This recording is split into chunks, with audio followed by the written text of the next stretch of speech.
Oldu bəylər, hörmətli bəylər, əziz xanımlar, hamınız bilirsiniz ki, biz parçalanmış xalqıq. Bu barədə mənə elə gəlir ki, bu auditoriyada bizim parçalanmış xalq olmağımızı söyləməyin özü artıqdır. Amma son vaxtlar parlamentin icrasında mənim tərəfimdən bu məsələ qaldırıldı ki, biz ölkənin adı məsələsinə yenidən baxmalıyıq.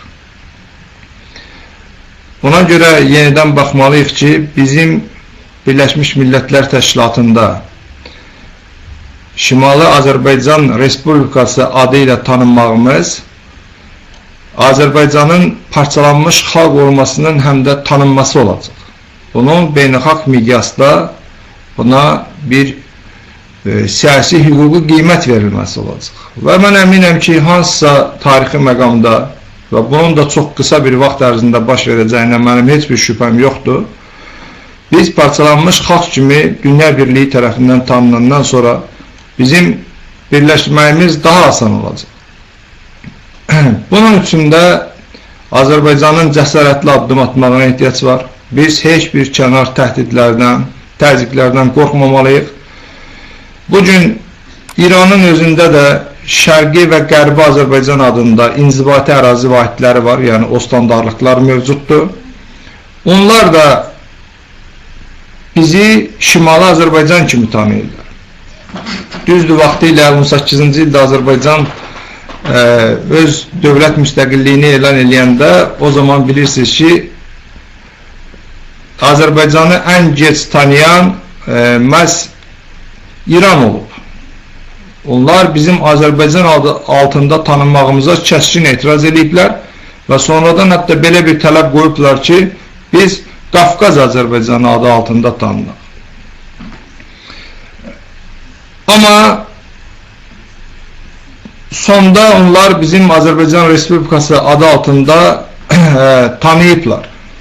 Mən düşünürəm ki, bizim bugün haqqımız yoxdur ki, biz Azərbaycan adı altında bir dövlət olaraq beynəlxalq miqyasda tanınaq və Azərbaycan adına bütünlükdə iddia eləyək. Ona görə ki, Azərbaycan əhalisinin üstə bu günləri üzr istəyirəm 4/3-ü, bəlkə hələ bundan da biraz artığı indiki İran ərazisində yaşayır, Cənub Azərbaycanda yaşayır və bunun bizim ərazimizin isə 3/2-si yenə də indiki İranın işğalı altındadır, indiki İranın tərkibindədir. Buna görə də mənim şəxsi qənaətim bundan ibarətdir ki, və bu ideyanı da dəstəkləyənlərin sayı həddindən artıq son vaxtlara artıb. Hələ mən o fikirdə deyiləm ki, bu ictimai rəydə birmənalı olaraq qəbul olunub. Buna qarşı çıxan bizim tarixçi alimlər də var, siyasətçilər də var. Bunların bir qismi sözsüz ki, indiki dünyada yaranmış siyasi vəziyyəti düzgün qiymətləndirmirlər. Bəziləri İranın Azərbaycanın bu addım atacağından sonra İranın bizə artacağı təzyiqlərdən çəkinirlər. Amma mən düşünürəm ki, biz bu addımı atarıqsa, bizim əleyhimizə olanlar olduğu kimi özünə, öz milli kimliyinə hörmət eləyən və bütövləşmə, xalqın bütövləşməsini, öz dövlətini qurmasını istəyən bir vahid dövlətini qurmaq istəyən bir xalq kimi bizə dəstək verən dövlətlərin də sayı xeyli dərəcədə artacaqdır. Mən düşünürəm ki, indi belə bir tarixi şərait yaranıb dünyada və biz bu məsələni gündəmə gətirməliyik.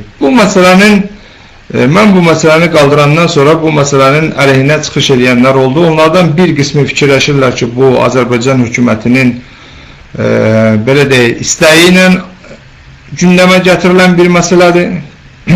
Bir qismi bunu hansısa siyasi konjunktura naminə gündəmə gətirilmiş bir məsələ olduğunu söylədilər.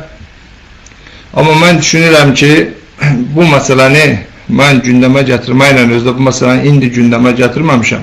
98-ci ilin prezident seçkilərində mənim seçki platformamın ilk müddəası bu olub ki, biz Azərbaycanda referendum keçirməli və ölkənin adını dəyişməliyik. Bu, hər bir xalqın hüququdur, beynəlxalq hüquqla tanınan bir hüquqdur. Ona görə də Azərbaycanlılar bu hüquqdan istifadə eləməlidir. Bunun tarixilik baxımından əleyhinə çıxan hörmətli professorumuz Cəmil Həsənli isə belə bir fikir söylədi ki, güya 1918-ci ildə Azərbaycan Xalq Cumhuriyyəti yarananda Cumhuriyyətin baniləri indi bu məsələni qaldıran insanlardan heç də savadsız olmayıblar. Ona görə o zaman bunun adını Azərbaycan qoyublarsa, dövlətin ad məsələsinə yenidən qayıtmaq, baxmaq doğru bir fikir, yanaşma deyil. Və bu tipli təşriflə çıxış edənləri də siyasi konjunkturada çox təəssüf ki, ittiham elədi. Əlbəttə, bu ikinci hissə ilə bağlı söyləyə bilərəm ki, Azərbaycanda siyasi mədəniyyət o səviyyədə deyil ki, insanlar hansısa məsələ ilə bağlı öz fikirlərini bildirəndə konkret qaldırılmış məsələyə öz münasibətini bildirsinlər. Amma o ideyanın müəllifinə hansısa formada hücum eləməsinlər. Amma mən bunu o dərəcədə belə deyək, özümə çox da yaxın buraxmıram. Bunu geri gəlmişkən söylədim. Amma tarixlik məsələsinə gəldikdə isə mənim qısa cavabım mətbuatda da söyləmişdim. Bundan ibarətdir ki, hər tarixi dövrün öz reallıqları var. Tarixçi tarixi araşdırmalıdır. Siyasətçi isə mövcud siyasi reallıqlar çərçivəsində sözsüz ki, öz xalqının tarixini bilməklə onun maraqlarına uyğun qərarlar qəbul etməlidir. Yəni, hər kəsin bu məsələdə öz missiyası var, öz vəzifəsi var. Mənim Cəmil müəllimin məntiqi ilə yanaşanda bu məsələyə, ona görə ki, bu məsələyə əsas etiraz edən şəxs dediyim kimi Cəmil müəllim oldu. Əsas məqsəd o zaman mənim onun məntiqi ilə məsələyə belə yanaşdım ki, əgər doğrudan da o dövrdə ki, insanlar bizdən savadsız olmayıb, bu adı qəbul ediblərsə, yəni bu məsələ savadla bağlı məsələdirsə, onda siz bilirsiniz ki, İrəvan xanlığı Azərbaycanın ən qədim torpaqlarından biri olub. Məhz Azərbaycan Xalq Cumhuriyyətinin banilərinin razılığı ilə o Ermənistana paytaxt kimi verilir. Bizim onda bugünkü gündən yanaşanda həmin insanları qeyrətsizlikdə, ləyaqətsizlikdə ittiham eləməyə haqqımız varmı ki, onlar qeyrətsiz olublar və İrəvan xanlığını ermənilərə güzəştə gediblər. Mən düşünürəm ki, yox. Ona görə ki, o dövrün tarixi reallıqları bundan ibarət idi və həmin dövrün siyasətçiləri də o reallığa uyğun olaraq belə bir qərar qəbul ediblər. Eyni ilə də dövlətimizin adı ilə bağlı belə qərar qəbul ediblər. Bu baxımdan, mən bayaq söylədim, biz 18-ci ildə öz müstəqilliyimizi elan eləsək də, yalnız 20-ci ilin əvvəllərində İran bizi Azərbaycan Xalq Cumhuriyyəti kimi tanımışdır. Yəni, ən sonuncu bizi tanıyan ölkələrdən biri olmuşdur. Yəni, o Azərbaycan Respublikası, Azərbaycan adının da əleyhinə idi və bizdən əsas tələblərindən biri oydu ki, biz Qafqaz Azərbaycanı adı ilə deməli tanınaq.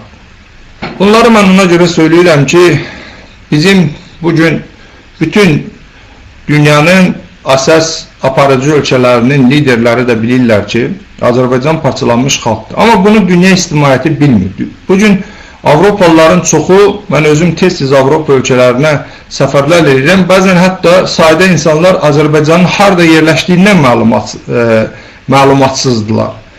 Bu respublikanın adını belə tanımırlar. O bax, ona görə də mən hesab edirəm ki, biz adımızı, nəinki bizim hələ parçalanmış xalq olmağımızı bilməyimizi, biz adımızı dəyişəriksə, bu bir daha deyirəm, Azərbaycanın parçalanmasının tanınması olacaq. Bu, həm də bizim cənubdakı soydaşlarımızın mübarizəsinə bir dəstək olacaq. Onların milli özünü dərkinə, bizim birliyimizə, bütövlüyümüzə gedən yolda önəmli, əhəmiyyətli bir addım olacaq. Biz bunu eləməliyik, söylədiyim kimi, ona görə ki, Azərbaycanın həm əhalisinin böyük hissəsi İran ərazisindədir, həm də ərazisinin böyük hissəsi İran ərazisindədir. Və siz yəqin Təbrizdə gedən, Cənubi Azərbaycanda gedən prosesləri bilirsiniz. Cənubi Azərbaycan hələ Sovet dönəmindən Şimali Azərbaycan Respublikası bütün məktəblərdə bizim öyrəndiyimiz mövzulardan biri buydu ki, bizim yazıçılarımızın Cənub mövzusunda yazdığı əsərlər. Yəni biz Cənubi Azərbaycan kimi tanıyırıq İran ərazisində olan Azərbaycanın o hissəsini. Biz oranı Cənub kimi tanıyırsa demək bu tərəfi də şimaldır. Yəni bu elə bir məsələdir ki, bu barədə hətta müzakirə açmaq ki, hara şimaldır, hara cənubdur, mənə elə gəlir ki, bunun özü absurddur. Biz sadəcə olaraq birləşmənin yollarını müzakirə etməliyik və çalışmalıyıq ki, əlverişli tarixi məqamlardan istifadə edək, bu prosesi yaxınlaşdıraq. Təbrizdən yəqin ki, məlumatınız var. Artıq bu günləri Təbrizdə farsça danışan insanlara çox pis baxırlar. Onlar tələb edirlər ki, öz ana dilində danışsınlar. Öz ana dilimizdə orada artıq, belə deyək, jurnallar buraxmağa başlayıblar. Latin qrafikasını, Latin əlifbasını öyrənirlər ki, bizim eyni, belə deyək, qrafika ilə, eyni əlifba ilə yazaq, oxuyaq. Avropada yaşayan Azərbaycanlıların da, Şimali Azərbaycanda yaşayanların da borcu odur ki, onlara hər cür mənəvi dəstək verək və bizdən asılı olan addımları ataq ki, onların o mübarizəsinə yardımcı ola bilək, dəstək ola bilək. Mənim qısa söylədiklərim bundan ibarətdir. Bizim otaqda olan dostlarımızın bu məsələlərlə bağlı hansısa şərhləri, sualları, fikirləri varsa, mən o məsələləri də münasibət bildirə bilərəm. Amma mənim üçün önəmli olan oydu ki, həm bir tərəf millət vəkillərindən, hətta iqtidar partiyasının üzvü olan şəxslərdən də parlamentdə bu məsələdə bizə dəstək gəldi. Dostlar, mən bir məsələyə də istəyirəm bir neçə dəqiqə onun üzərində dayanam. Bu nədən ibarətdir? Bu da ondan ibarətdir ki, bəzən deyirlər ki, güya biz adımızı dəyişəcəyimiz təqdirdə İranın təzyiqləri artacaq. Əzizlərim, onsuz da İranın Azərbaycana təzyiqləri kifayət qədərdir. Bundan artığının sözün doğrusu artıq hərbi təcavüzdən söhbət gedə bilər.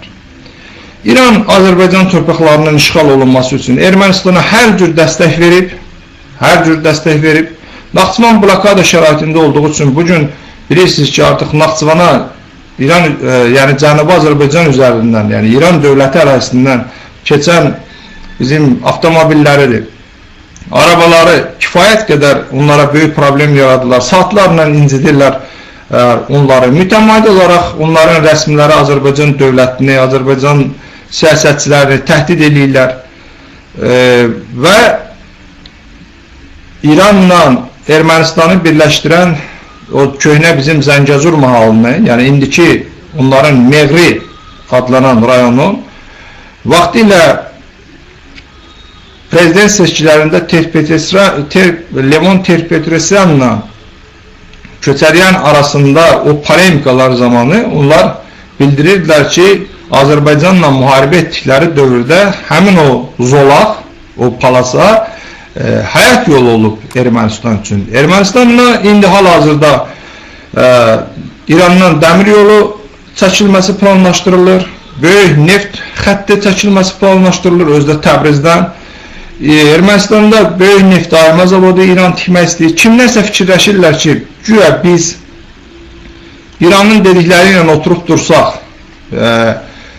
İran bunları eləməyəcək, çox ciddi şəkildə yanılır. İran Azərbaycan adında bir dövlətin olmasını özünün bütövlüyünə bir təhlükə sayır və ona görə də çalışır ki, burada həmişə Şimali Azərbaycanda bir gərginlik olsun, bu ölkə həmişə problemlər içərisində çabalasın, o cümlədən də ərazi bütövlüyü məsələsini heç zaman həll edə bilməsin və İrandan asılı vəziyyətdə olsun və Şimali Azərbaycan, cənubdakı yaşayan qardaşlarımız üçün cəlbedici bir yer, bir ölkə olmasın. İranın mollaları, Fars mollaları çox təəssüf ki, manqurtlaşmış bizim Azərbaycanlı bəzi mollalar da, hansı ki, Fars şovinizmə qulluq edirlər, onlar çox vaxt öz vətəndaşlarını ittiham edirlər ki, güya onlar Şimali Azərbaycana gəlirlər, burada eş-işrətlə məşğul olurlar və Şimali Azərbaycan onların vətəndaşlarının sanki bir tərbiyəsinə mənfi təsir göstərən bir yer də əyalətdir. Ona görə də bu fikirdə olanlar da düşünməsinlər ki, güya Azərbaycan dediyim kimi İrana yarınmaqla yaxud İranın belə deyək, bir siyasi təsir dairəsinə daxil olmaqla güya İranın bizə münasibətini dəyişəcək, onlar da çox bundan ciddi şəkildə yanılırlar. İranın məqsədi Azərbaycanda həm də belə deyək, sırf dini ekstremizmi bura ixrac eləmək, burada da İrandakı kimi bir teokratik, yəni İslami qanunlarla idarə olunan, dini qanunlarla idarə olunan bir dövlət qurmaq istəyirlər və bu istiqamətdə müəyyən siyasi qüvvələri maliyyələşdirirlər. Vaxtilə İslam Partiyasının maliyyələşdirilməsi məhkəmə qaydasında da təsdiq olunub, hətta İslam Partiyasının sədri bunu məhkəmədə etiraf edib. Ona görə də Azərbaycanda terror törətməyə cəhd ediblər, bəzən buna nail olublar, bəzən buna nail olmayıblar. Məhz bu yaxınlarda bizim Milli Təhlükəsizlik Nazirliyi həm İsrail səfirliyinə qarşı hazırlanmış bir terror aktının qarşısını alıb, həm də Azərbaycanda yaşayan qeyri, belə deyək, müsəlman insanlara, millətlərin nümayəndələrinə qarşı belə bir terror hazırlanır ki, məqsəd də dediyim kimi ölkədə milli ayrı-seçkilik salmaq, ölkədə milli qarşıdurmaya səbəb olmaq. Bunun üçün də mən düşünürəm ki, biz İranın təhdidlərindən, təzyiqlərindən qorxmamalıyıq. Birləşmə hər bir özünü Azərbaycan türkü sayan insanın ən böyük amalı olmalıdır və hər birimiz o günü yaxınlaşdırmaq üçün, bütövləşməyimizi yaxınlaşdırmaq üçün çalışmalıyıq. Biz bütöv Azərbaycan olacaqsa, bütöv Azərbaycan regionun ən güclü dövlətlərindən biri olacaq. Biz əlbəttə çalışmalıyıq ki, xüsusilə də bizim fars dilini bilən cənubdakı qardaşlarımız çalışmalıdırlar ki, biz çox istəyərdik ki, elə bir formada farslarla ayrılaq ki, Çexlərlə Slovaklar kimi, necə vaxtilə Çexslovakiya dinç qaydada ayrıldı, biz də farslarla dinç qaydada ayrılaq. Onlar başa düşsünlər ki, onlar qədər, bəlkə onlardan da artıq sayda olan bir xalqı əsarət altında saxlamaq, onun milli hüquqlarından məhrum eləmək olmaz. Və bu xalqın sayı, farsların sayı qədərdir və bu xalqın öz dövlətini qurma haqqı var. Onlar bunu nə qədər tez tanıyacaqsa və bu qansız, qadasız olacaqsa, farslarla bizi həm də bir çox, belə deyək, mədəni əlaqələr birləşdirir, uzun müddət bir dövlətdə olmuşuq, tarixi əlaqələr birləşdirir və biz nə onlar buradan köçüb getməyəcək, nə biz köçüb getməyəcək, biz dil tapmalıyıq, bircə onlarla yaşamalıyıq. Qonşu, yaxın qonşu olaraq yaşamalıyıq, əməkdaşlıq eləməliyik və s. Bu da bizim siyasətimizin bir istiqaməti olmalıdır ki, biz söylədiyim kimi farslarla və dünya birliyinin dəstəyi ilə bu prosesi qansız, toqquşmalarsız həyata keçirə bilək.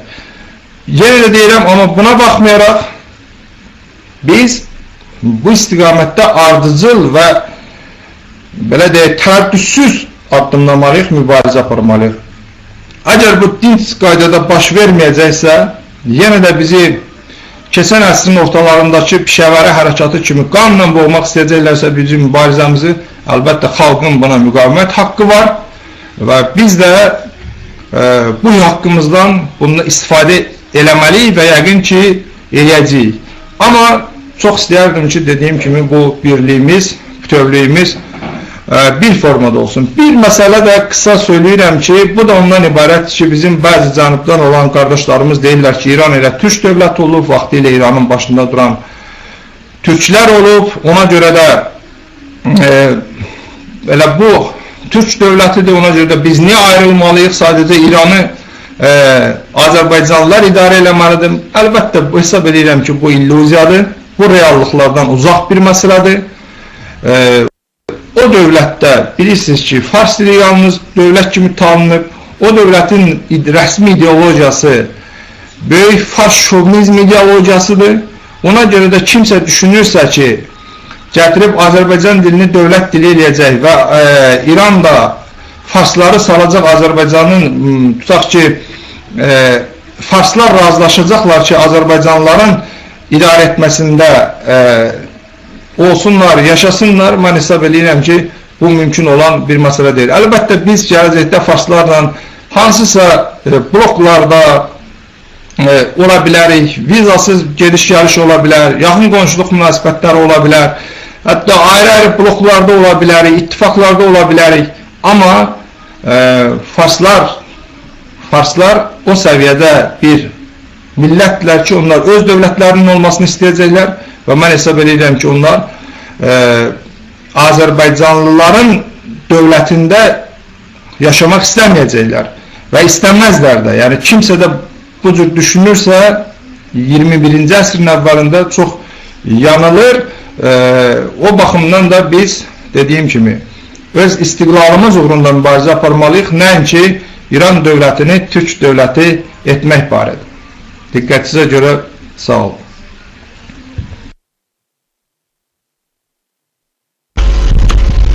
Hörmətli Qudrət bəy, biz sizdən çox təşəkkür edirik dəyərli izahatınız üçün, yorumlayasız deyirəm. Dəyərli soruqlar, mənim səsimi toxtalarsa bir münasibət bildirin.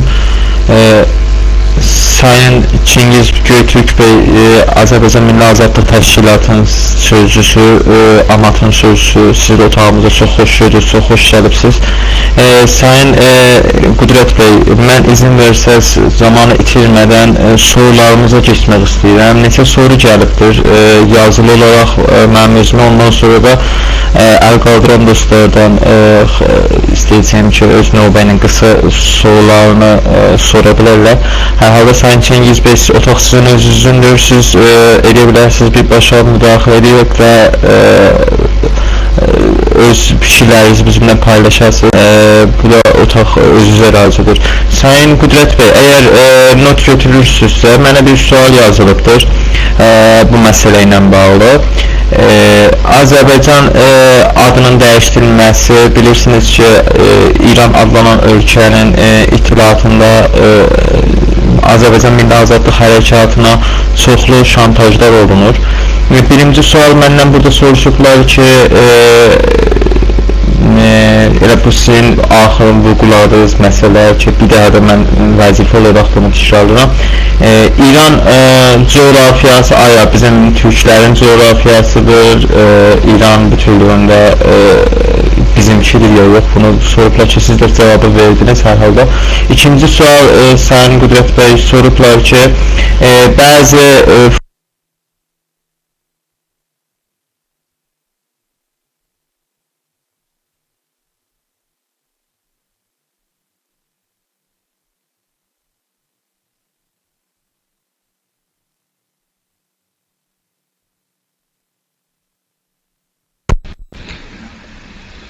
Mən sizi eşitmirəm, səsiniz nəsə gəlmədi. Xahiş edirəm bir də yoxlayaq səs məsələsində, mən sizi eşitləmədim. Birinci sualı eşitdim, amma sonra eşidə bilmədim. İkinci sualı.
Mənə indi eşidə bilirsinizmi?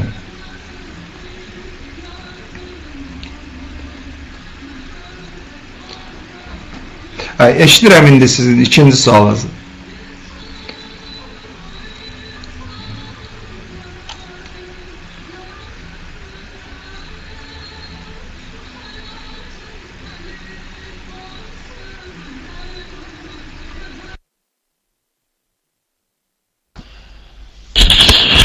Kudret Bey, diyesen Araz Bey, Atakan Bey bansı olup da otaktan çıkıptı. Yani indi diyesen geldi. Araz Bey, siz mikro alırsınız. Araz Bey, mikro alırsınız. Ha, oldu.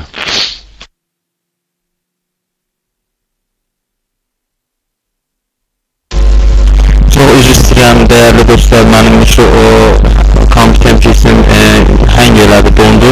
Mən vaxt itirmədən ikinci soruya geçmək istəyirəm. Sorublar ki, Sayın Qudret Bey, bu proses ki, indi siz qaldırıbsınız, layihə ki, siz qaldırıbsınız, bəzi fürsət tələblərə aya fürsət verilməzmi ki, məsələni başqa yerə çəksinlər? Məsələ, indi bir temin atıblar ortaya, Güney Azərbaycan milləti və Quzey Azərbaycan milləti. Yəni o Quzey Azərbaycan Cumhuriyyətinin siyasi statusluğundan o məsələni ki, biz siyasi status olaraq qaldırırıq, ondan bir türlü özlərinə mənfəət olaraq kullanıb öz siyasətlərini aparmaq istəyirlər.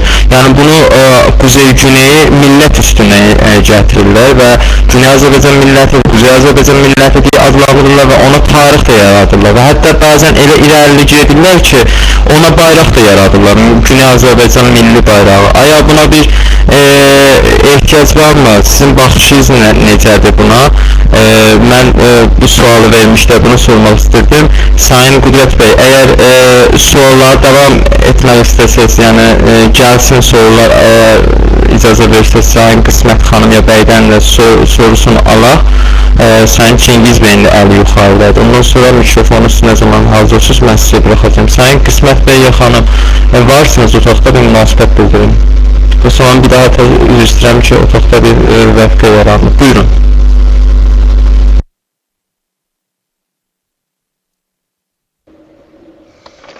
Çox sağ olun, yorulmayasınız. Mən bir Qudret Bey'dən bir sualım vardı. Bakın,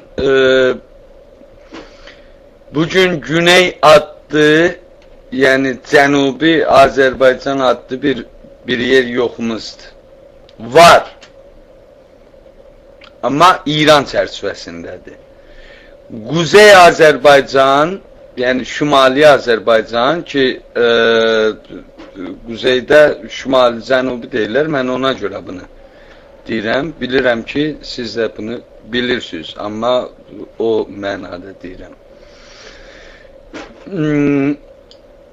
20% torpağı erməni işğalındadır. O tərəfdən qonşusu İrandır. Bir tərəfdən Rusiyadır.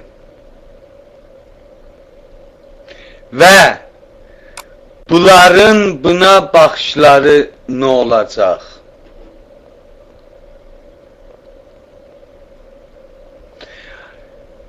Və mənim əsas sualım burada bitir ki, aya biz o güc bizim millətdə, bizim dövlətçiliyimizdə, bizim xalqımızda belə vardı.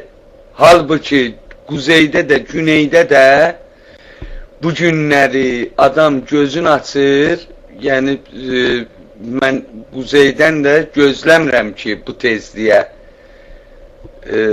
hər şey düzəlsin. Amma adamlar vardı ki, sabah gözün açır, akşama qədər nətər evə çörək gətirəcək, onu düşünür. Aya bizim bu günləri, bu ad dəyişilməklə, bu gözəl bir addır. Amma buna hazırlıq vardı. bunu yəni bu adı qoyandan sonra Kuzey Azərbaycan adını qoyduğu gözəl bir şeydir. Mənim aləmimdə çox gözəl, mənim düşüncəmlə çox gözəl bir addır. Ona görə ki, güneyin də olduğun varlığın bəllətir. Amma buna hazırlıq vardı sistemdə və xalqımızda buna hazırlıq vardı, yoxdur. Mən onu sormaq istirdim. Bir yerdə ki, yəni çörək dərdində olanlar çoxdur. Güneyi də, quzeyi də fərq eləməz. Sağ olun, buyurun. İnşallah ki, sözümü çatdıra bildim sizə, sualını. Buyurun. Çox təşəkkür edirəm Sayın Qismət bəy. Sayın Çingiz Göytürk bəy, əgər indi bəhsə qarışmaqda fikirlərinizi paylaşmaq istəsəniz, mikrofon sizdədir. Yoxsa mən Sayın Qüdrət bəyə bəli buyurun.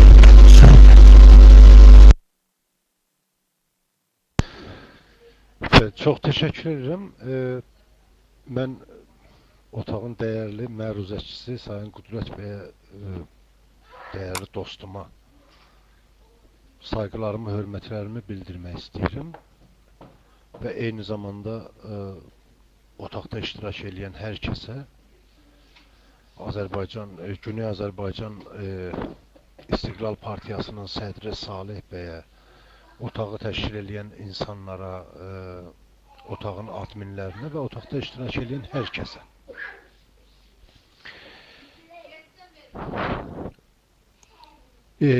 Qüdrət bəy, indi səsim yaxşı gəlirmi?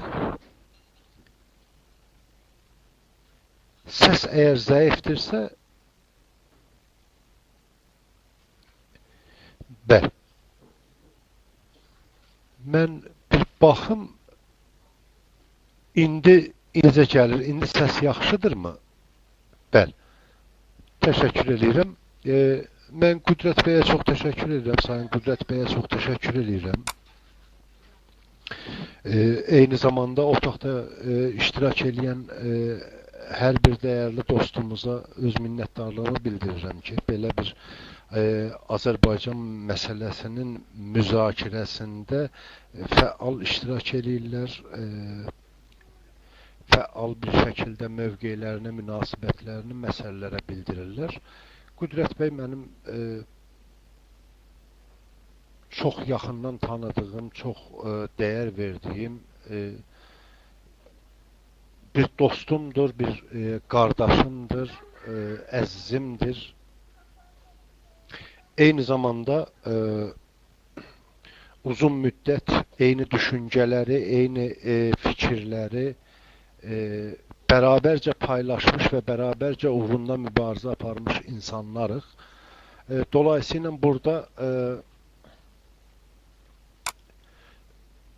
mənim xahişim bundan ibarətdir ki, kəsinliklə yanlış bir algılama olmasın. Sadəcə mənim bir bu son dönəmdə irəli sürülən təkliflərlə bərabər mənim bir qayğım oluşubdur. Bu qayğını Sayın Qüdrət bəylə paylaşmaq istəyirəm və bunun bir qarşılığını, bir cavabını almaq istəyirəm. O da bundan ibarətdir ki, bilirsiniz, Qüdrət bəy Azərbaycanın güneyində cərəyan edən hadisələrə biganə bir insan deyil. Azərbaycanın güneyində cərəyan edən hadisələrə uzun zamandır ən ciddi münasibətləri göstərən bir dostumuzdur. Və o hadisələrə kəsinliklə biganə deyil. Azərbaycanın güneyinə yönəlik cərəyan edən hadisələrə biganə bir insan deyil. Sayın Qüdrət bəy çox yaxşı bilir ki, son dönəmlərdə özəlliklə ciddi bir axım oluşturulmağa başlanılıbdır. Bu anlamda ki Azərbaycanın quzeyini, ümumiyyətlə Azərbaycanın quzeyindəki ictimaiyyətin düşüncəsini, ictimaiyyəti ümumiyyətlə Azərbaycanın güneyindəki proseslərdən uzaqlaşdırmaq və dolayısıyla Azərbaycanın güneyi ilə quzeyi arasında mümkün olduğu qədər məsafələr yaratmaq, mümkün olduğu qədər süni problemlər yaratmaq, mümkün olduğu qədər süni fərqləndirici vasitələrlə bu ikiyə ayrılmış amma vahid olan topluluğu bir-birindən fərqləndirmək, bir-birindən ayırmaq məqsədi ilə. Belə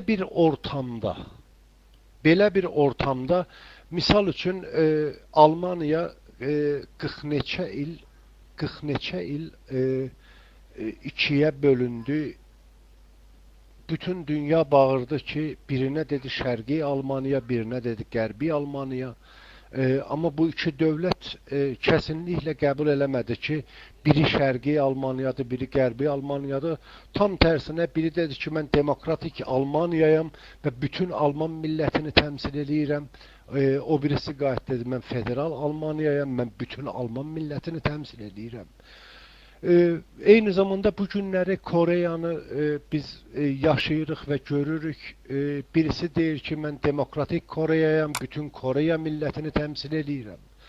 O birisi deyir ki, mən Koreya Cumhuriyyətiyəm və bütün Koreyanı təmsil edirəm. Heç birisi kəsinliklə, bütün dünya barbar bağırır ki, bunlar birisi Şimali Koreyadır, birisi Cənubi Koreyadır. Dünən bağırırdılar ki, birisi Şərqi Almaniyadır, birisi Qərbi Almaniyadır.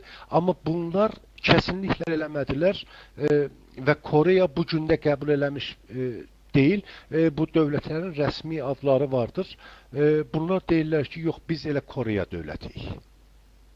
Hər ikisi də iddia edir ki, Koreya dövləti, çünki hər ikisi dövlətdirsə, milləti təmsil eləmək məcburiyyətində və səlahiyyətində özünü hiss etmək məcburiyyətindədir. O zaman, bugün mən Sayın Qudrət bəyin o təklifini tamamilə başa düşürəm ki, bu da Azərbaycan Milli Hərəkatını bir addım irəliyə götürmək məqsədi ilə irəli sürülmüş bir təklifdir. Sadəcə olaraq bunun daha sonrası düşünülübmü? Məsəla, bu günləri Azərbaycan Cumhuriyyəti dediyimiz dövlətin adını biz Quzey Azərbaycan Cumhuriyyəti dediyimizdə, Quzey Azərbaycan dövləti dediyimizdə, yəni Quzey Azərbaycanlıların yaratdığı dövlət, o zaman bu 30 milyonluq Azərbaycanın güneyindəki insanın bu dövlətə aidiyyət hissini, mənət hissini biz nə şəkildə təmin etməmiz mümkündür?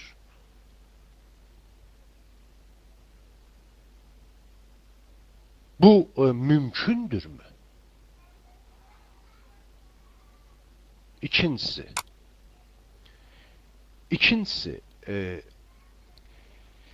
Quzey Azərbaycan dövləti dediyimizdə və dolayısıyla bir Güney Azərbaycan dövlətinin yaradılmasına yönəlik bir çalışma içərisinə girdiyimizdə millətlərin, çünki dövlət millətin formalaşmasında, millət anlayışının formalaşmasında dövlət amilinin nə dərəcədə önəmli olduğunu bir çox öndə gələn, Azərbaycanın çox öndə gələn hüquqçularından birisi kimi Sayın Qudrət bəy məndən çox daha yaxşı bilir. Ki, millət anlayışının formalaşmasında dövlət amilinin nə dərəcədə önəmli olduğunu bildiyimiz halda biz Quzey Azərbaycan dövləti, Güney Azərbaycan dövləti anlayışını formalaşdırdığımızda Güney Azərbaycan milləti və Quzey Azərbaycan milləti anlayışını formalaşdırmağa zəmin yaratmış olmarıqmı? Mənim sualım bundan ibarətdir. Mən çox təşəkkür edirəm. Bağışlayın ki, əslində Sayın Qudrət bəy bu məsələlərin bilirəm ki, çox layiqli şəkildə cavabını verəcəkdir. Mən o cavaba ehtiyacım, mənim başqa bir şeyə ehtiyacım yoxdur. Mənim o cavaba ehtiyacım vardı və məhz o cavab üçün mən bu şeyi eşitdim. Çünki kənarda bu məsələlər tamam fərqli bir şəkildə istismar olunmağa çalışır. Halbuki Qudrət bəyin mən düşüncələrini, fikirlərini çox yaxşı bilirəm və o düşüncələrə, o fikirlərə etibar eləyirəm hər zaman olduğu kimi. Buyurun, mən mikrofonu bıraxırım. Sağ olun.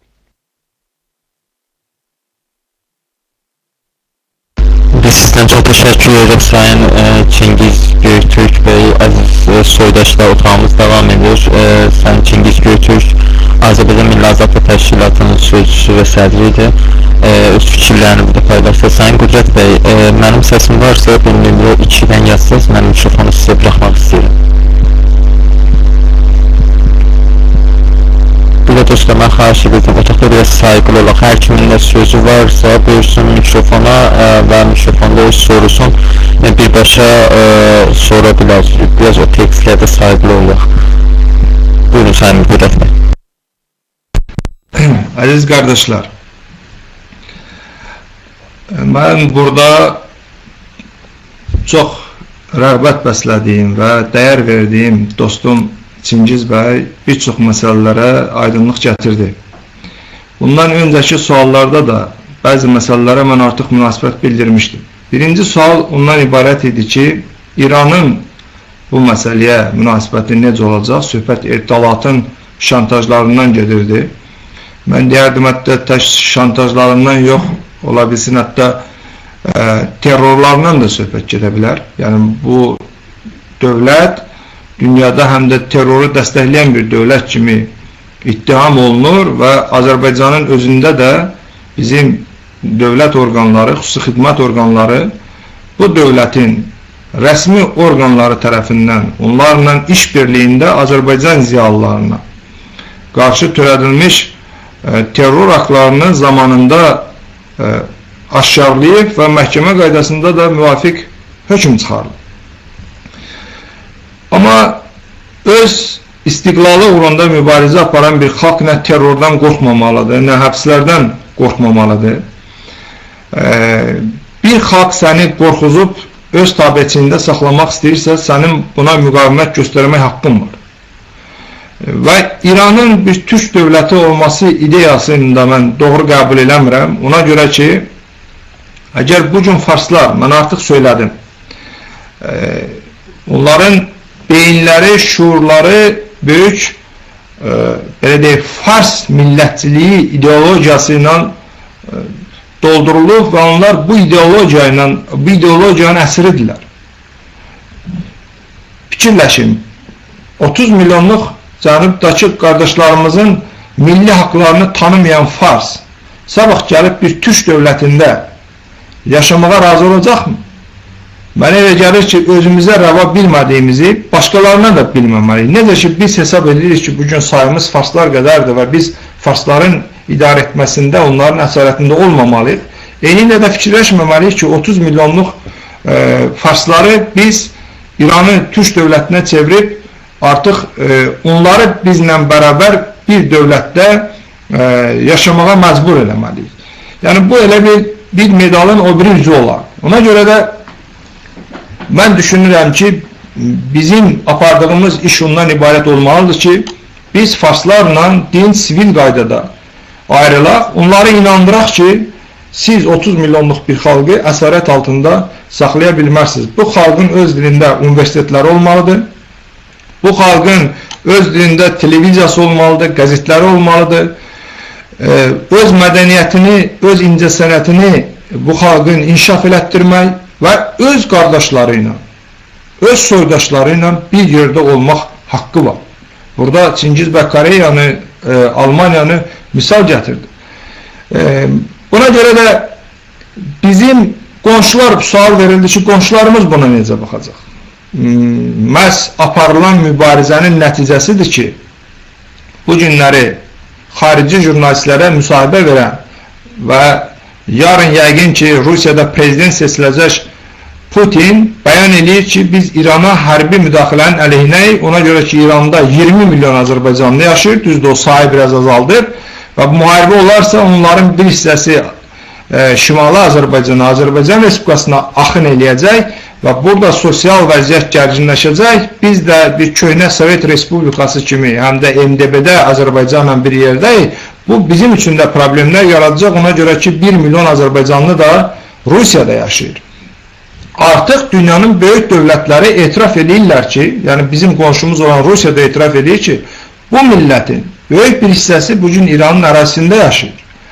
Bu artıq bizim apardığımız o mübarizənin həm də bir bəhrəsidir, nəticəsidir. Siz deyirsiniz, sual olunur ki, xalq bunu necə, hazırdır mı buna? Mən dedim ki, bu ideyanın bugün çox təəssüf ki, əleyhinə olan insanlar da var, başqa cür düşünən insanlar da var. Amma biz çalışmalıyıq ki, bu insanların sayı günbə-gün azalsın, bu ideyanı dəstəkləyən insanların sayı isə çox böyük sürətlə artsın. Qonşularımızın bu məsələyə münasibətinə gəldikdə isə çox təəssüf ki, bəzən istəmir, qonşular istəmir ki, onun qonşuluğunda güclü, böyük dövlət yaransın. Adətən elə dövlətlərin problemləri onların qonşuları ilə olur. Məsələn, ondan 1000 kilometr aralıda olan, yaxud başqa qitədə, başqa kontinentdə olan, tutaq ki, dövlətlə elə problemləri olmur. Problemlər adətən bircə sərhədləri olan qonşu dövlətlər arasında olur. Ona görə də biz sözsüz ki, çalışmalıyıq ki, dünyanın, ictimaiyyətin fikrini o dərəcədə dəyişə bilək və bütün böyük xalqlar, buna bizim necə ki, Almanlar birləşəndə bunu onların təbii haqqı hesab elədilər və yəqin ki, bugün siz bilirsiniz, Şimali Koreyada da və Cənubi Koreyada da birləşmə haqqında hətta baxmayaraq ki, ayrı-ayrı orada sistemlər mövcuddur, quruluşlar mövcuddur, amma onlar hətta danışıqlar da apardılar rəsmi qaydada bu birləşmə ilə bağlı və bu gün də insanlar artıq bunun nə zamansa baş verəcəyini əmindirlər və biz də gələk xalqımızı buna hazırlayaq. Cənubi Azərbaycanda mən sizə deyim ki, çox böyük milli azadlıq hərəkatı gedir. İstəmirəm ki, siz belə bəzi insanlar bu perspektivə inanmasınlar. Hətta 90-cı illərin əvvəlində belə kimsə hisslərinin dağılacağını təsəvvür eləmirdi ki, bu böyüklüyə nüvə silahına malik olan bir dövlət dağıla bilər. Ona görə də ilk növbədə hər hansı bir amal, məqsəd uğrunda mübarizə aparanda o məqsədə çatacağına inanmalısan, özün inanmalısan, sonra başqalarını inandırmalısan. İranda bugün elə proseslər gedir ki, heç kəsin gözləmədiyi halda İran çox qısa bir müddətdə dağıla bilər. Buna görə ki, beynəlxalq birliyin bugün İrandan istədikləri var və İran bunu yerinə yetirmək istəmir. İrana hərbi müdaxilə ola bilər. İranda artıq farslar, düzdür, Azərbaycanlıları əsarət altında saxlamaq iddiasında olsa da, amma farsların özü də insan kimi yaşamaq istəyirlər, azadlıq istəyirlər özləri və mən əminəm ki, onlar bu azadlığa qovuşacaqlar ərəb ölkələrindən sonra. Demokratik ölkədə isə, ona görə mən həmişə Cənubi Azərbaycanlıları çağırmışam ki, İranın demokratikləşməsi prosesində yaxından iştirak edin. Çox təəssüf ki, keçən parlament seçkilərində, prezident seçkilərində bizdən bəzi cənublu qardaşlarımızın yaratdığı təşkilatlar tərəfindən müraciət olundu ki, Musəviyə dəstək verilməsin, ona görə ki, o vaxtı ilə baş nazir olub, ona görə də baş nazir olduğu dövrdə Cənubi Azərbaycanlıların hüquqlarını qorumayıb, milli hüquqlarını müdafiə eləməyib və s. və eləxir. Əzizim, onlar ta ki, demokratik dövlət qura bilsinlər. Demokratik dövlətin tərkibində milli haqlar uğrunda savaş, milli haqlar uğrunda mübarizə daha asandır. Nəinki teokratik, belə deyək, indiki irticacı, diktatorların hökm sürdüyü bir ölkədə. Ona görə də Azərbaycanlılar orada küçüb kənara çəkilməməli və İranın demokratikləşməsi üçün orada gedən o demokratik prosesə, hərəkata bütün gücləri ilə dəstək verməlidirlər.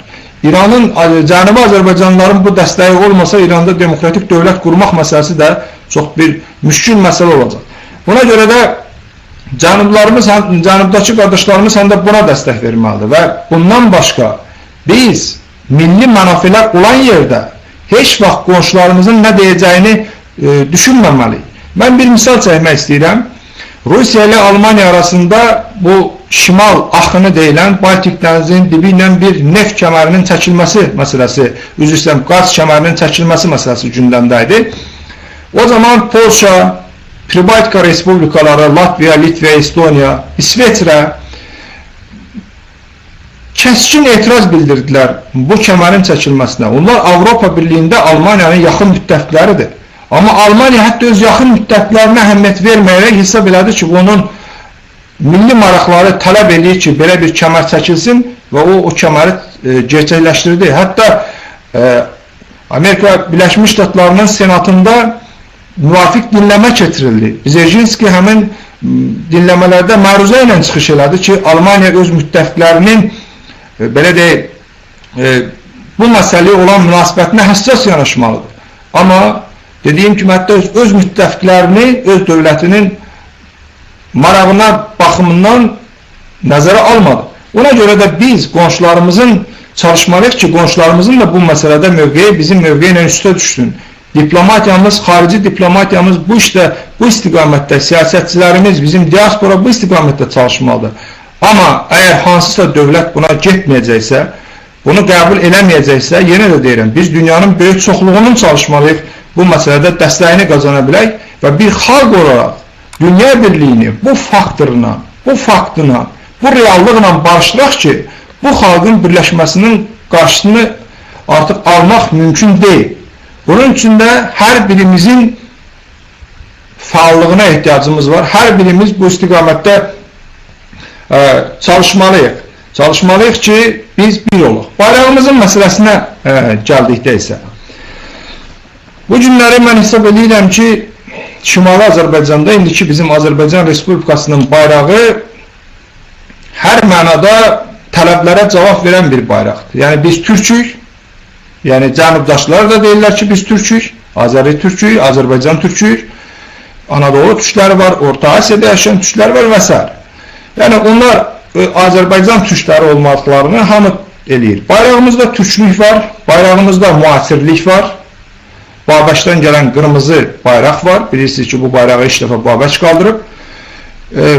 Müasirlik bayrağıdır və biz həm də müsəlmanıq, bu da var. Biz İslam dininə inam gətirmişik. Bu da var.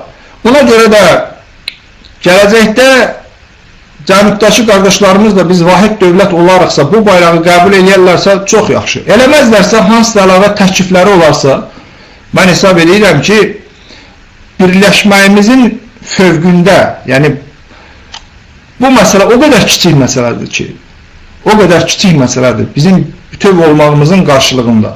Bu bayraq məsələsini istənilən vaxt başqa bayraq da qəbul edə bilərik, ona əlavə cizgilər də edilə bilər, hansı əlavələr də ola bilər və s. Onsuz da indi bizim cənubda qaldırılan, o bəz qalasına yürüşlər zamanı qaldırılan bayraqlarda indiki Azərbaycan Respublikasının bayrağı üzərində kiçik bir dəyişiklik etməklə onlar öz bayraqlarını müəyyənləşdiriblər və mən hesab edirəm ki, Cənubi Azərbaycanda gedən mübarizənin öz bayrağı olmalıdır. Və mən düşünürəm ki, onlar əvvəlcə öz istiqlaliyyətini bəyan eləməlidir cənublar. Öz müstəqilliklərini bəyan eləməlidir. Sonra iki müstəqil subyekt birləşməlidir. Bu daha doğru olar. Nəinki onlar orada cənubda qardaşlarımız öz müstəqilliyini elan etmədən bizlə birləşməsi bu hüquqi baxımdan da müəyyən belə deyək, problemlər yaratmış olacaq. Və biz çalışmalıyıq ki, onların oradakı mübarizəsi dəstək tapsın və bundan sonra iki Azərbaycan, Cənub və Şimal demək bir araya gəlsin.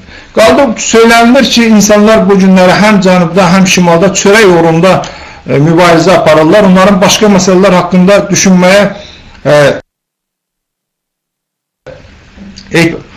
əlbəttə, insanlar çörək haqqında düşəndə bəzən mənəvi dəyərlər, başqa ali dəyərlər haqqında düşünməyə və o dəyərlərə çatmaq uğrunda mübarizəyə az vaxt sərf edə bilirlər. Amma insan fiziki varlık değil ki o diğer canlılar kimi ancak yemek hakkında düşünsün. İnsan bir sosyal varlıktır, istimai varlıktır ve bu insanın özünü rahat hiss eləməsi üçün bu insanın milli gururu olmalıdır ve milli heysiyatı olmalıdır ve insan o vaxt özünü insan kimi hesab edir ki o başa düşür ki o hansı millete mənsubdur ve bu millet, təmsil elədiyi millət, mənsub olduğu millət öz təbii hüquqlarına, milli hüquqlarına sahibdir yoxsa yox.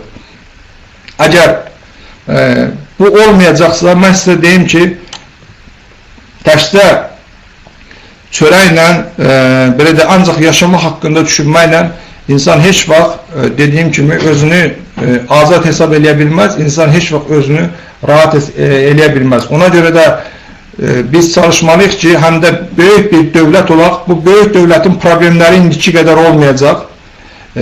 Böyük dövlətin çox böyük üstünlükləri var, ona o baxımdan üstünlükləri var ki, bizim Şimali Azərbaycanın görürsünüz, 20 ildən artıqdır torpaqlarımızın 20% işğal altındadır. 1 milyon qaçqınımız var, 2 milyon yarımlıq biz Ermənistanın öhdəsindən gələ bilmirik. Ona görə də biz bütöv güclü Azərbaycan qurmalıyıq. Bu bizim haqqımızdır. Bugün bizim gördüyümüz iş deyilir, burada söylənilir ki, insanlar buna hazır deyil.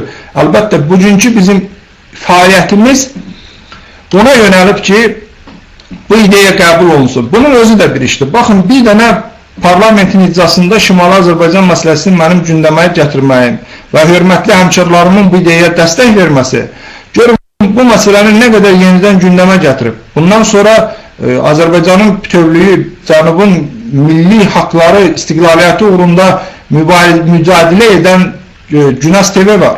O Günas TV vasitəsilə Təbrizdən Azərbaycanın müxtəlif Cənubi Azərbaycanın bölgələrindən insanlar mənə sual verirdi. Bu televiziya vasitəsilə mən çıxış elədim. Orada da böyük bir əks-sada yaradım.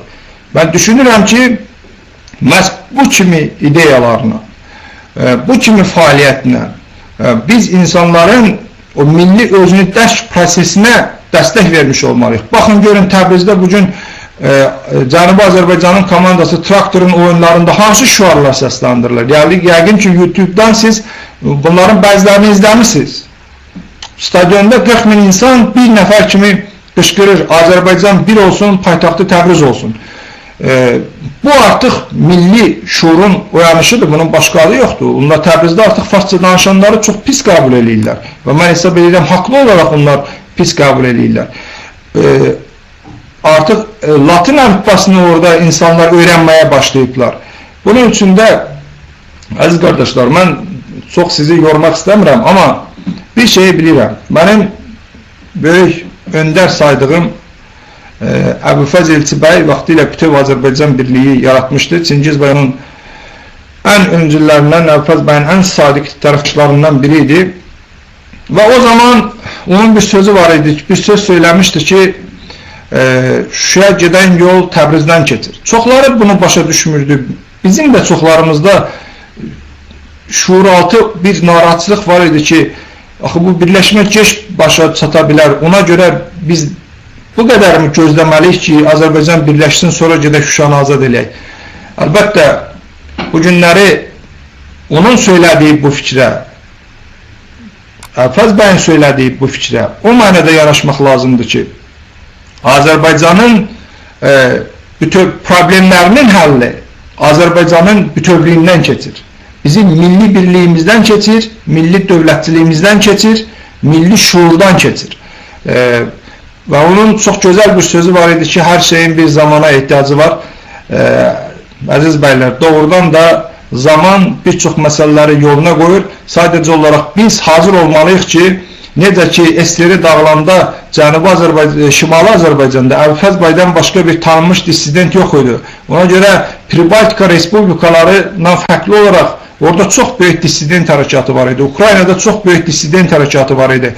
Ona görə onlar o müstəqilliyi əldə eləyərkən çox böyük ağrılarla, acılarla üzə gəlmədilər. Amma bizdə formalaşmış bir siyasi qüvvə olmadığına görə ki, xalqın önündə olsun. Biz çox əziyyətlər çəkdik. İndi biz çalışmalıyıq ki, Cənubi Azərbaycanda ki, o insanlar ki, artıq öz milli kimliklərini dərk ediblər, Azərbaycanın istiqlalı uğrunda çalışırlar. Onların güclü təşkilatları olsun, özdə biri olmasın, çoxlu sayda belə təşkilatlar olsun. Amma onlar vahid amal uğrunda birləşib bir yerdə mübarizə apara bilsinlər. Sonra o təşkilatlar da demokratik Cənubi Azərbaycanın özəyini təşkil etsinlər. Bizdə bu cür təşkilatların olmadığına görə SSR-nin dağılması ərəfəsində vahid xalq cəbhəsi yarandı, amma bu bir təşkilat idi. Təşkilatlar arasında demokratik mübarizə olmadığına görə biz sonradan demokratik cəmiyyət quruculuğunda da çox böyük problemlər yaşadıq və yaşayırıq. Bunun üçün bəzən Cənubda çoxlu sayda Azərbaycanın istiqlalı uğrunda hərəkatların olması da narahatçılıqla qarşılanır və bunu da belə deyək, bir İraq kimi milli şuurun, siyasi mədəniyyətin aşağı olması kimi qiymətləndirirlər. Yox əzizlərim, mən bunları alqışlayıram. Hesab edirəm ki, bu təşkilatlar bir-birini bəzən ittiham da eləyəcəklər, farslara qulluq eləməkdə də ittiham edirlər. Bəzən emosiyada qatılacaqlar. Ona görə ki, siyasi mədəniyyət hələ yüksək səviyyədə deyil. Amma bundan qorxmaq lazım deyil. Əsas odur ki, bu təşkilatlar olsun. Sonra bu təşkilatlar Cənubi Azərbaycanın siyasi partiyaları olacaqlar. Cənubi Azərbaycanda çox partiyalı sistemin əsasını təşkil edəcəklər və orada demokratiyanın qaranti olacaqlar, təminatçısı olacaqlar. Onun üçün də bizim əsas işimiz bu olmalıdır ki, Cənubi Azərbaycanda bugün o hərəkatı təşkilatlandıraq, orada yaranmış təşkilatlara dəstək verək, mənəvi dəstək olaq və mən əminəm ki, Azərbaycan dövləti onlara çəkinmədən dəstək verməlidir. BMT tribunasından, beynəlxalq təşkilatların tribunalarından biz onlara dəstək verməliyik, onların hüquqlarını qorumalıyıq ki, onlar özlərini tək hiss eləməsinlər. Hiss eləsinlər ki, onların arxasında hələlik 9 milyonluq Azərbaycanın bir hissəsi öz dövlətini qurub, öz qardaşlarının bir hissəsi müstəqil dövlətlərini qura biliblər və bu müstəqil dövlət onların arxasındadır. Bir də Şimali Azərbaycanla bağlı bəzən fikirlər səslənir ki, biz bu Azərbaycan kiçik dövlətdir, bizim böyük problemlərimiz var, güclü qonşularımız var və s. İsrail dövlətinin əhalisinin sayı da, ərazisi də Azərbaycandan dəfələrlə kiçikdir. Amma bu dövlət döyün İrana meydan oxuyur, ona görə ki, demokratik ölkədir, ona görə ki, bunun inkişaf etmiş iqtisadiyyatı var, hərbi sənayesi var, özünün müttəfiqləri var dünyada və Azərbaycan xalqı, mən düşünmürəm ki, biz Yahudilərdən daha bacarıqsız xalqıq. Sadəcə hesab edirəm, insanlarımıza, alimlərimizə yaradıcı mühit yaratmalıyıq, verməliyik, güclü hərbi sənaye qurmalıyıq, güclü iqtisadiyyat qurmalıyıq, buna bizim potensialımız var və biz öz haqlarımız uğrunda mübarizə aparmalıyıq. 1938-ci ilə baxın, Rus-Fin müharibəsinə. Finlandiya vaxtı ilə Rusiya imperiyasının kiçik bir hissəsi idi. Amma onlar hansı müqaviməti göstərdilər və Finlandiyanın yenidən Stalin tərəfindən işğalına imkan vermədilər. Bir xalq azad olmaq istəyirsə, o qorxub dərhal təslim olmamalıdır ki, onun üstünə gələn xalq ondan böyük xalqdır, güclü xalqdır.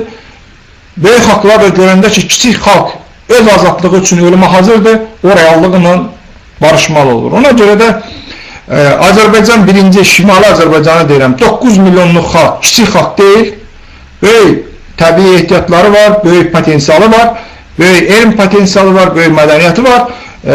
Ona görə də biz cənubdakı qardaşlarımızın arxasında durmalıyıq, onların haqq səsini dünyaya çatdırmalıyıq. Və ən başlıcası hər birimiz inanmalıyıq ki, biz bunu gerçəkləşdirə bilərik və gerçəkləşdirəcəyik Allahın köməkliyi ilə. Bütün digər parçalanmış xalqlar birləşdiyi kimi Azərbaycan da birləşəcək.